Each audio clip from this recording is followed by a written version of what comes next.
Welcome to Anchored with Grace. Michaella Williams. How are you? I'm good. How are you, Duke? We're honored to be here with you, myself and Cynthia McKnight. Thanks for having me. Well, Cynthia, I'm going to let you open up, please, and interview Michaella. Sure. So today is Salon 718 Day. Can you tell us about 718 Day? So the name of the salon is 718, and today is the 18th of July, and we decided to celebrate that day and give back to our community. This idea actually came about with the pandemic.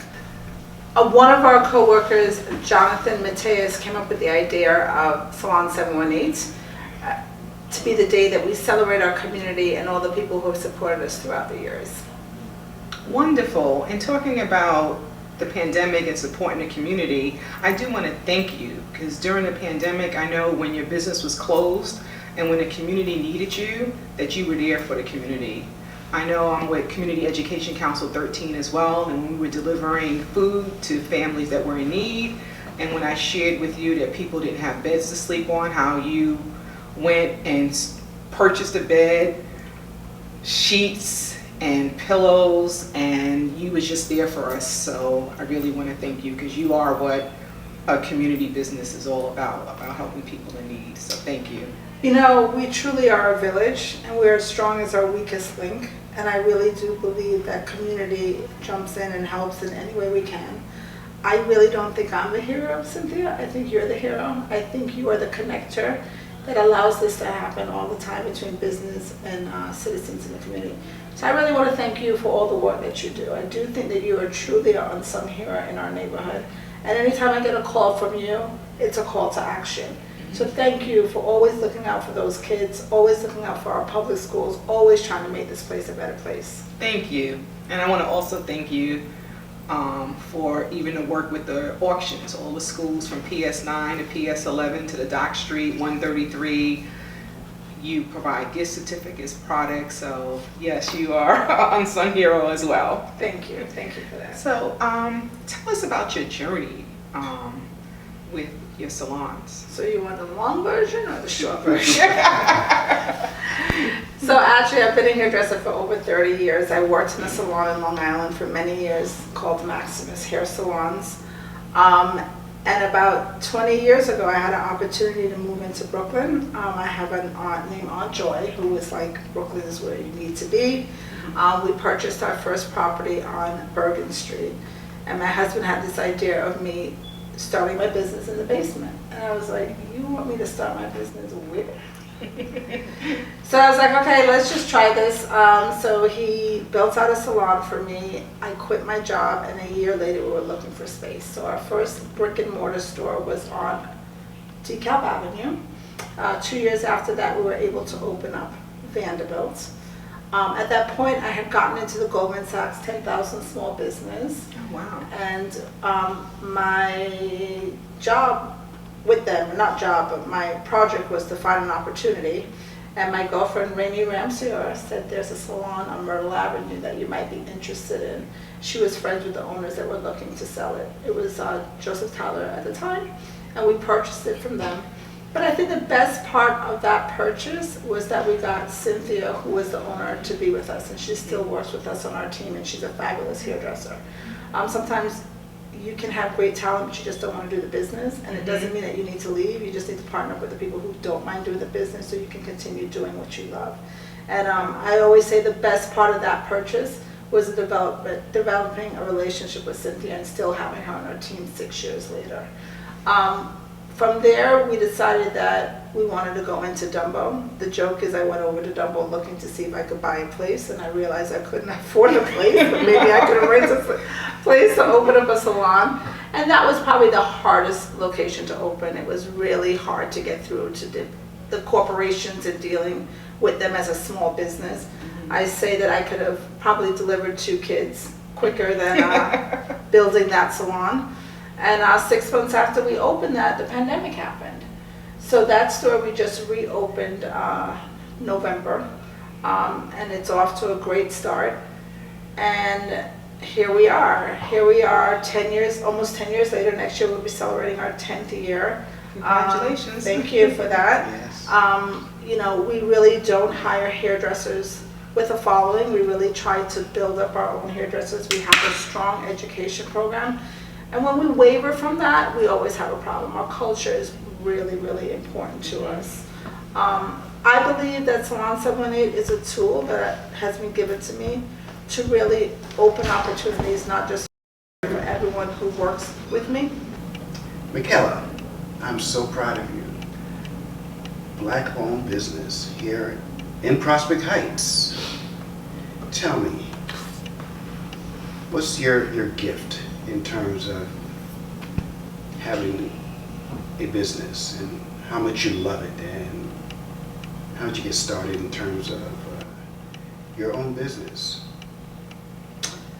So I think for me, I've always loved the art and the craft of hairdressing.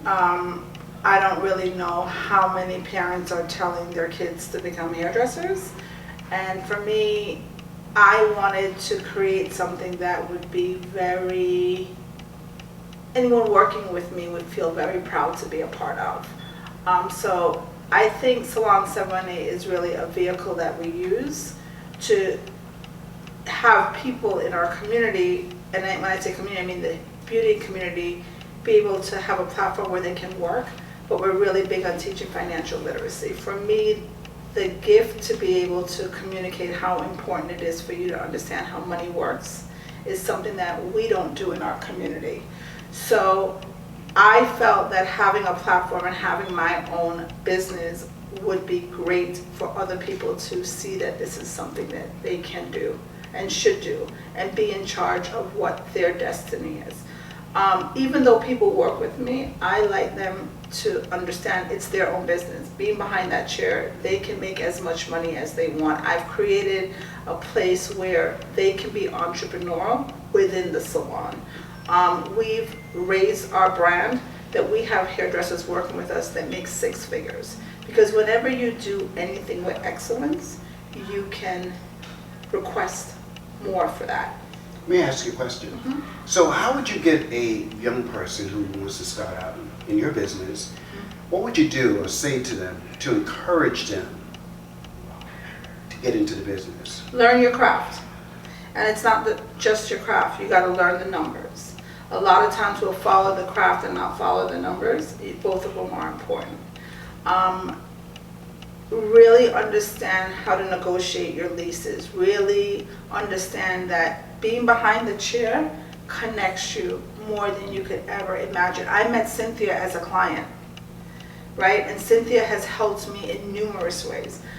I've met clients who have hooked me up with landlords who are looking for a space. That's a warm introduction. It's very different than when I show up. Because when I show up as a woman of color to rent a place, they automatically assume I'm going to be running a salon that's just black people. What's so beautiful about my salon is I wanted it to emulate what Brooklyn was, which was a melting pot. I wanted anyone and everyone to be comfortable coming into my salons. A lot of times you find that the most segregated places are salons and churches. Okay. And we've really broke that mold and really made people see that we can be inclusive. Right now it's very trendy to be inclusive. We've been doing this for the last 10 years. So a lot of times we're looking to see what other companies are doing. They can come right here in Brooklyn and see how we've done that.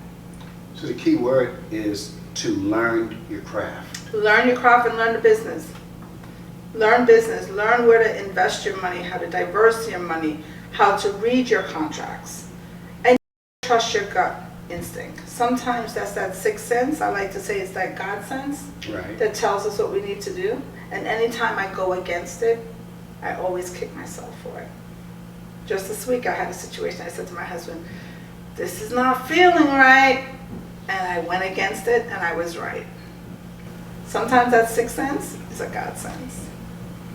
Talking about learning your craft, before I came to your salon and my niece Kai, our hair was very damaged. We were going to different salons where I assume they thought they knew their craft, but it was you that turned our hair around, got it healthy, and other people too. And I'm just amazed at how the diversity, like my friends that are Jewish, Black, Asian, everyone here looks gorgeous. For a young person learning their craft, what advice would you give them? So I think that beauty school prepares you for your license, your cosmetology license. Getting into a salon that has a really great program to teach you is important, a training program, and really practice. Practice makes perfect. It's a 10,000 hour rule. You got to do something 10,000 times before you can perfect it.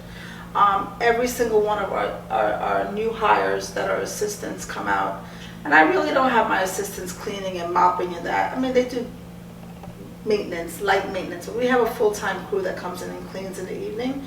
They went to beauty school to be hairdressers, not to be maids in my salon. So if you're going to work and you find that you are cleaning 90% of the time and not really learning, that's not the place you want to be. We take our training extremely serious at Salon 718. We close the salon on Mondays and they come in, they sign a contract with a value of over $3,000 because that's the amount of education they're going to learn if we had to give it a monetary value. And we ask them to go through this program. And a lot of times they're putting in their own time to do that. But it's making them understand the chemistry behind hair color, the chemistry behind straightenings, what it takes to do a proper installation on extensions. YouTube now has become the sensation. You can be a YouTube star and become a hairdresser really quickly. Doesn't mean you understand what you're doing. It might look good the first time, the second time, but you are going to run into trouble. So our hairdressers really understand that, and you want to surround yourself with people who are constantly learning. I still take classes. I still travel for my craft, and I'm always in awe. Right now, where I'm getting my inspiration from are a lot of our new talent that are working. Because when I'm teaching, I'm always learning something from them. They're seeing it from a different perspective that I'm not seeing it from.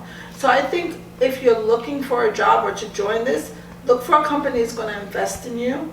Always keep your mind open to learning. When you know too much, it's time to leave the industry.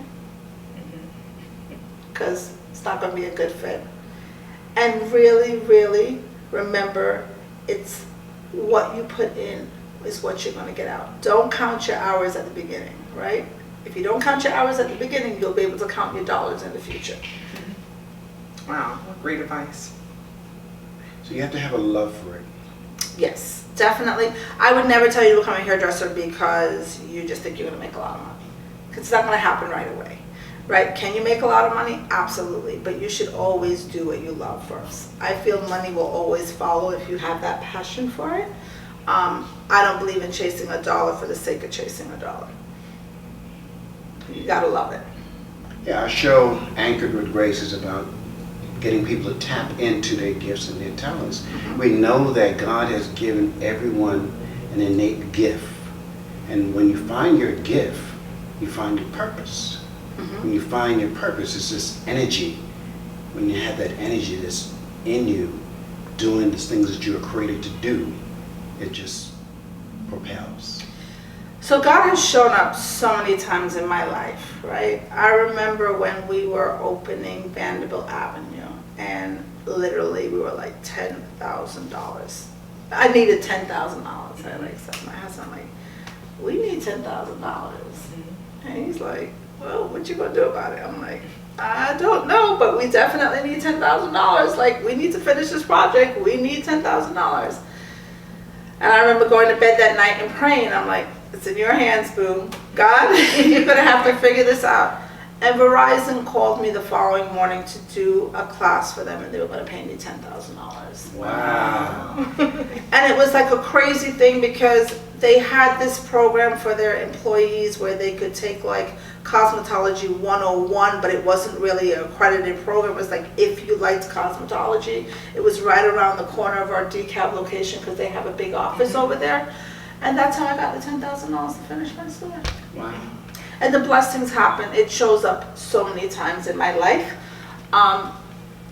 So I think when you're doing the right thing, God's there to kind of just let you know. When you tap into that innate gift, that I like to say matrix of it, matrix, you know.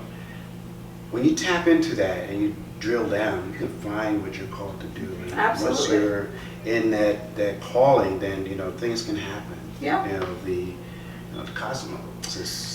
And sometimes you're called for one thing, and he has a funny way of pulling you in another direction for you to do something else. Yeah, that's true. You know, like so, there have been many a times where I'm like, I am done with this. I'm not opening up another store. And my husband goes, "You say that today." And then tomorrow I'm like, "Hey, guess what? What do you think about this?" And he's also blessed me with a wonderful husband. So I really want to make sure I give credit for that. Like, we really have a wonderful partnership. And I think that that's really important too, who you pick as your spouse. That's true. Because a lot of times, and I take that for granted because I just assume this is how it is, right? Like, this is the only person I've known for the last 20 years, and we've been very supportive with each other. But when I speak to my other girlfriends and I hear what their journey is, it's not the same. So, you know, the advice that I give people is kind of know what you're marrying, because it doesn't change. Like, if they don't want you working and they want you staying home, you're not gonna change that. Like, that's gonna become an issue. If they want to live in the city and you want to live in the country, at some point you're gonna hit heads on that. Well, you need a supportive partner, and Yes. you got blessed with Brian Williams, Yeah. which is an awesome man. I met him. Not NBC Brian Williams. I'm talking about your. The Jamaican Brian I'm talking about Williams. your love. Don't Google Brian Williams. Yeah, again. I'm talking about your love. Yes. The one that tapped into you and you tapped into him. He's an awesome man. He's an awesome man, blessed, and you're also blessed as well. And when you find a partner that will partner with you in the physical as well as the spiritual, you got it. There's no stopping you. No stopping both of you. You know, when we got married in the Bahamas, and Reverend Tuggle married us, and we came back to our church in Roosevelt at the time, Memorial Presbyterian. And behind us was a beautiful couple, Pat and Norris, churchgoers. And they tapped on our shoulder and they're like, "Do you want to go for lunch?" And we're like, "This is kind of weird, but all right." And we went to lunch. And I really feel, again, talk about blessings and angels that God had put in your life. They literally, like, kind of taught us everything on what a marriage should be like. You know, I remember them telling us, it's you, Brian, and God, always. It takes 7 years for that foundation to build. You are going to be challenged. You have to understand you're going to weather storms. You're not going to like each other every day. You know, you are going to have outside voices that are going to try and tear something away. And I remember Norris telling Brian, honor your wife, make sure you treat her like a princess. And Norris really made it seem easy, because you walked into the house, there were portraits of Pat. Pat never had to put gas in her car. She was truly the princess in his life. And having an older gentleman role model that for my husband, who lost his dad when he was 18. Wow. It was just, again, another great gift. And Pat letting me know the importance of being a good wife, a good mother, and not losing myself in the process of that. Again, we're gifts. We have great parents, right? And we're not knocking that, but just having this role model and people in our lives that were able to pour this blessing into us. These things are priceless. Like, I couldn't pay for that, you know what I mean? And they lived a Christian walk. They weren't walking with their Bible telling people, thou shalt. They lived it. So when you felt that energy being around them, you wanted to learn more about Jesus and more about God, and you wanted to emulate that behavior without it being like, this is religion, this is what it looked like, because there was this natural glow that just came from them in their marriage. And again, we're so grateful for that little tap on Sunday morning, a week later, coming back from the Bahamas. You know, and even now, unfortunately, we lost Norris, but I'll call, you know, Pat and go, Pat, what do you think about that? And it's always coming from such a great place. So. Cynthia? That's beautiful. As a mom, how do you balance that? I don't. I don't believe there's anything called work-life balance. I think that that is what's causing a lot of challenges right now. I think there's work-life choices. This is a perfect example. I don't think I saw my kids for more than 10 minutes in the last 3 days, but I do know next week I'll probably spend like 2 days with them doing something. My family comes first, right? So anything that we are going through, regardless how busy we are at work, the kids come first, and they've always come first. For me, education was extremely important, not just for my kids, but for the community. So their education was really important. Navigating schools in Brooklyn was a challenge. I think you know that. I think that being here for the last 15 years, we've seen such a change from where it was before. We actually feel comfortable putting our kids in some of these schools, where before it was such a challenge to try and find a school for us to put in our kids. And I say that because the same education that I stress at in the business is the same education I stress at home. You know, the inclusivity in the business is the same inclusivity that I want them, and I raise them to be able to be accepting of everyone, right? The sense of community that we have in the salon is the same sense of community we have as a family. So I don't really think I live two different lives. I think it's the same life in two different places. I think more self-care is what we need to talk about, more than balance. And my self-care is I try to get massages as much as possible, and I try to get away as much as possible, because I live literally a half a mile from all my locations, half a mile to a mile. I'm not going to drive down the street and not pop in. I'm not going to call and check and not do that. Like, I'm not wired like that, right? So in order for me to really kind of just fill my bucket back, I need to be around water. So I try to get away and be around the water, and I feel like I'm a little bit more at peace, and I can listen to what God is telling me to do at that time. So it's very important for you to find out what that is for you. It's very different for everybody. And if you can control the stress, absolutely. There were so many variables last year with COVID that I just couldn't control. I had to kind of go with the wave, right? And I had to always remember, this too shall pass. Like, we just had to go through day by day by day to get through it. The world's not coming down on us. You know, we could go back in history and there have always been some challenges, and sometimes we just have to go back and realize we're just going through something, but we will get through it. I agree.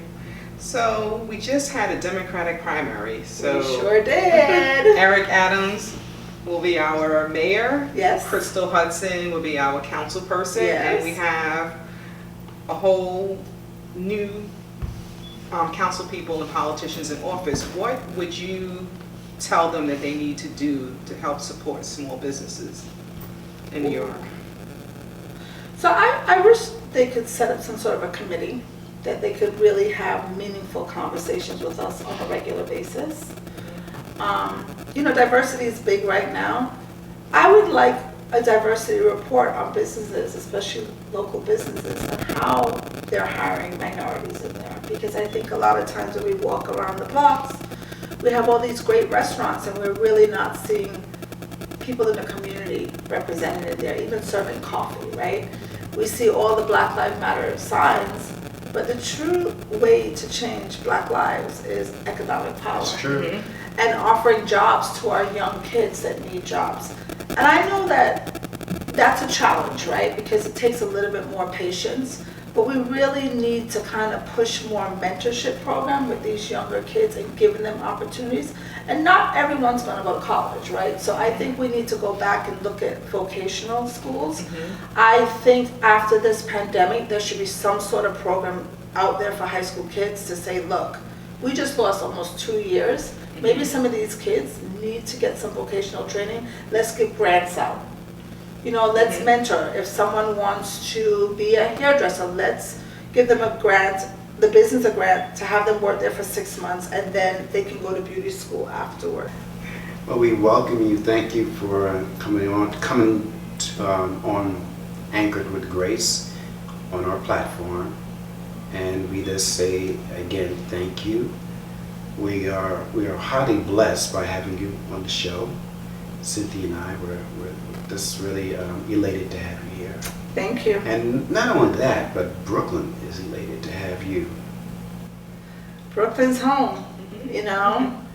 we go hard in Brooklyn, and community is big in Brooklyn, and regardless of how things are changing around us, we have our responsibility to make sure that community remains big in Brooklyn. Yes. Amen to that. Amen. Well, thank you, and we'll talk again. Thank you. Thank you. Thank you. It's been a pleasure. Alrighty. Alright, I'm running to another store. Yeah.